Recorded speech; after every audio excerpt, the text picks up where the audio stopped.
Renewable energy के target हमने पूरे कर, हम 2030 तक रिन्यूएबल एनर्जी को 500 गीगावाट तक ले जाने के लिए मकसद से काम हुआ। आप कल्पना कर सकते हैं कि कितना बड़ा लक्ष्य है। दुनिया के लोग सिर्फ 500 गीगावाट शब्द सुनते हैं ना तो मेरी तरफ ऐसे ऐसे देखते हैं, लेकिन आज मैं विश्वास से कह रहा हूं देशवासियों को कि इस लक्ष्य को भी हम पूरा करके रहेंगे और ये मानव जाति की भी सेवा करेगा, हमारे भविष्य की भी सेवा करेगा, हमारे बच्चों के उज्जवल भविष्य की गारंटी बनेगा। हमने 2030 तक हमारी रेलवे को नेट जीरो एमिशन का लक्ष्य लेकर के हम चल रहे हैं। साथियों, पीएम सूर्यघर मुफ्त बिजली योजना उसको एक नई ताकत देने वाली है और ये बदलाव का फल मेरे देश के सामान्य परिवार को मिला, विशेष करके मेरे मध्यम वर्ग को मिलेगा जब उसका बिजली का बिल मुफ्त हो जाएगा। इलेक्ट्रिक व्हीकल उसकी मांग बढ़ती जा रही है।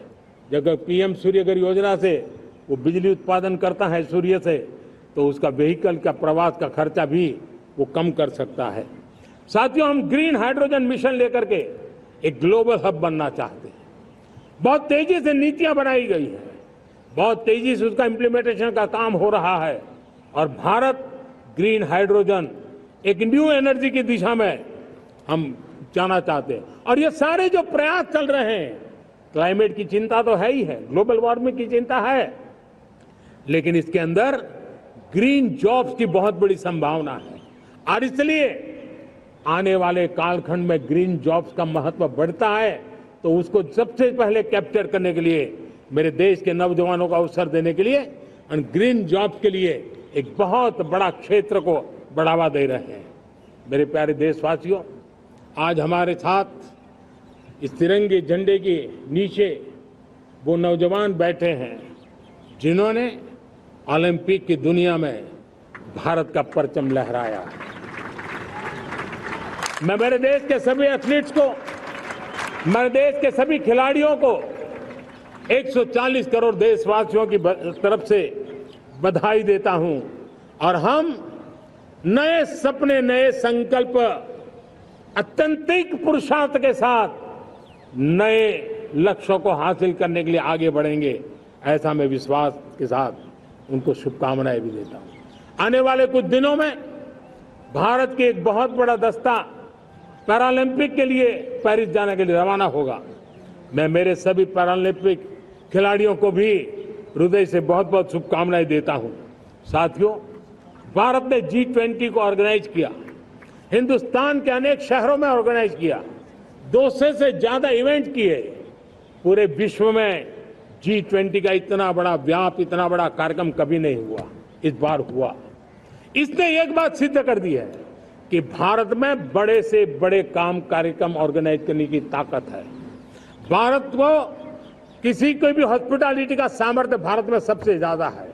अगर ये सिद्ध हो चुका है तो साथियों, हिंदुस्तान का सपना है कि 2036 में जो ओलंपिक होगा वो मेरे हिंदुस्तान की धरती पर हो। इसके लिए हम तैयारी कर रहे हैं, उसके लिए हम आगे बढ़ेंगे। साथियों, समाज के आखिरी तबके के जो लोग हैं, ये हमारा सामाजिक दायित्व है।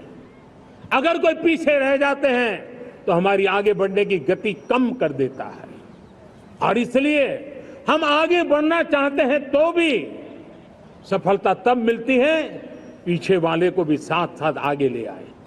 और इसलिए हम सबका दायित्व बनता है कि हमारे समाज में आज भी जो क्षेत्र पीछे रह गए हैं, जो समाज पीछे रह गए हैं, जो लोग पीछे रह गए हो, हमारे छोटे छोटे किसान हो, हमारे जंगलों में रहने वाले मेरे आदिवासी भाई बहन हो, हमारी माताएं बहनें हो, हमारे मजदूर हो, हमारे श्रमिक साथी हो, हमारे कामगार लोग हो, इन सबको हमें बराबरी में लाने के लिए, हमारे बराबर लाने के लिए भरपूर प्रयास करना है।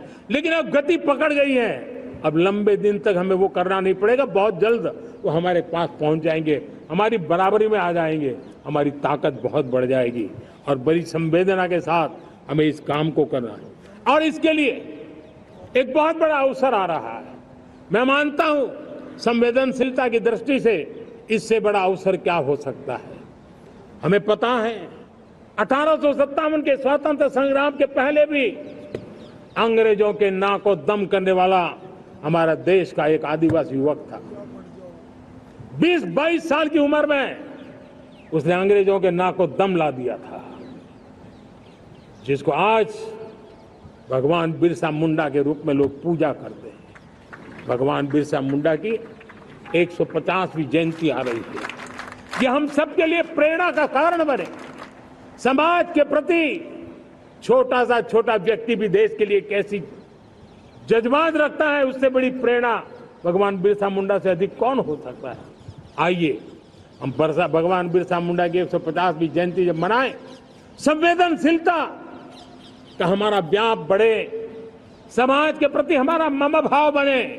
हम समाज के हर व्यक्ति को, गरीबों को, दलित को, पिछड़ों को, आदिवासियों को, हर एक को हम अपने साथ लेकर के चले। इस संकल्प को लेकर के चलना है। मेरे प्यारे देशवासियों,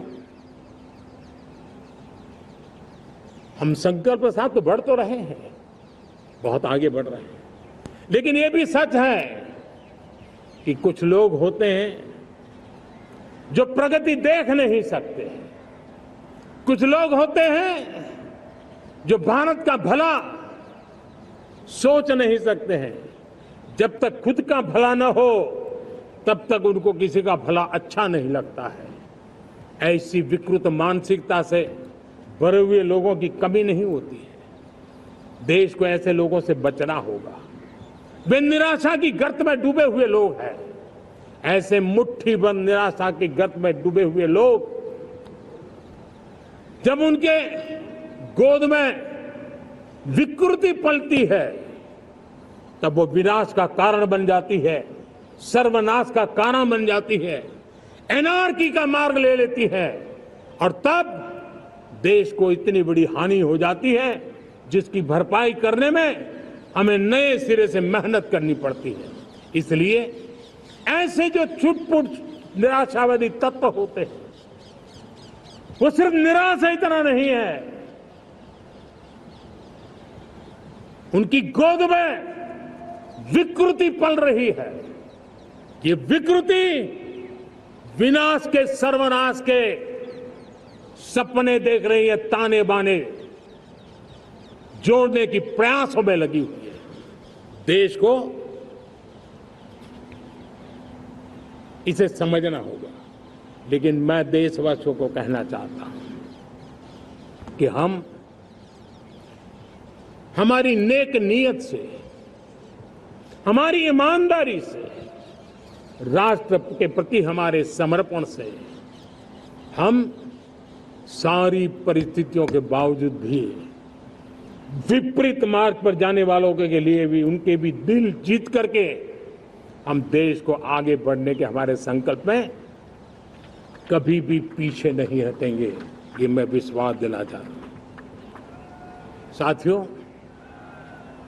चुनौतियां हैं, अनगिनत चुनौतियां हैं।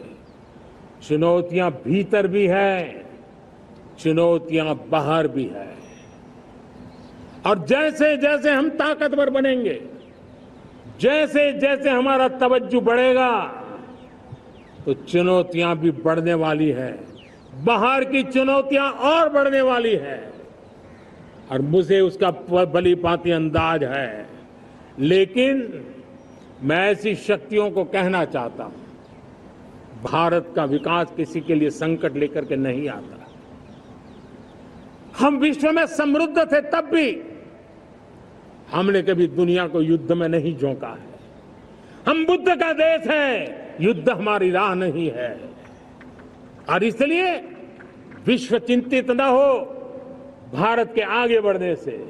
मैं विश्व समुदाय को विश्वास दिलाता हूं कि आप भारत के संस्कारों को समझिए, भारत के हजारों साल के इतिहास को समझिए।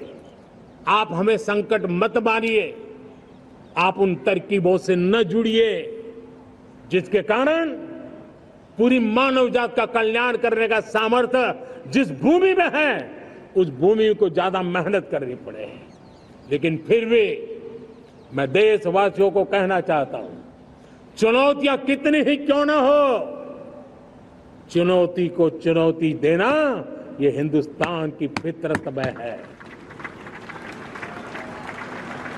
न हम डिगेंगे, न हम थकेंगे, न हम रुकेंगे, न हम झुकेंगे। हम संकल्पों की पूर्ति के लिए 140 करोड़ देशवासियों का भाग्य बदलने के लिए, भाग्य सुनिश्चित करने के लिए, राष्ट्र के सपनों को साकार करने के लिए हम कोई कोर कसर नहीं छोड़ेंगे। हर बदनीयत वालों को हम हमारी नेक नीयत से जीतेंगे, ये मैं विश्वास देता हूं। मेरे प्यारे देशवासियों, समाज की मनोरचना में भी बदलाव कभी कभी बहुत बड़ी चुनौती का कारण बन जाता है। हमारा हर देशवासी भ्रष्टाचार की दिमक से परेशान रहा है।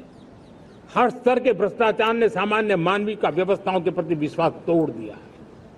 उसको अपनी योग्यता, क्षमता का प्रति अन्याय की जो गुस्सा होता है, वो राष्ट्र की प्रगति में नुकसान करता है। और इसलिए हमने व्यापक रूप से भ्रष्टाचार के खिलाफ एक जंग छेड़ा है। मैं जानता हूं इसकी कीमत मुझे चुकानी पड़ती है, मेरी प्रतिष्ठा को चुकानी पड़ती है, लेकिन राष्ट्र से बड़ी मेरी प्रतिष्ठा नहीं हो सकती है, राष्ट्र के सपनों से बड़ा मेरा सपना नहीं हो सकता। और इसलिए ईमानदारी के साथ भ्रष्टाचार के खिलाफ मेरी लड़ाई जारी रहेगी, तीव्र गति से जारी रहेगी और भ्रष्टाचारियों पर कार्रवाई जरूर होगी। मैं भ्रष्टाचारियों के लिए भय का वातावरण पैदा करना चाहता हूं, ताकि देश के सामान्य नागरिक को लूटने की जो परंपरा बनी है, उस परंपरा को मुझे रोकना है। लेकिन सबसे बड़ी नई चुनौती आई, भ्रष्टाचारियों से निपटना तो है ही, लेकिन समाज जीवन में उच्च स्तर पर एक जो परिवर्तन आया है, वो सबसे बड़ी चुनौती भी है और एक समाज के लिए सबसे बड़ी चिंता भी है। क्या कोई कल्पना कर सकता है कि मेरे ही देश में इतना महान संविधान हमारे पास होने के बावजूद भी कुछ ऐसे लोग निकल रहे हैं जो भ्रष्टाचार का महिमा मंडन कर रहे हैं, खुलेआम भ्रष्टाचार का जय जयकार कर रहे हैं। समाज में इस प्रकार के बीज बोने का जो प्रयास हो रहा है, भ्रष्टाचार का जो महिमा मंडन हो रहा है, भ्रष्टाचारियों की स्वीकार्यता बढ़ाने का जो निरंतर प्रयास चल रहा है, वो स्वस्थ समाज के लिए बहुत बड़ी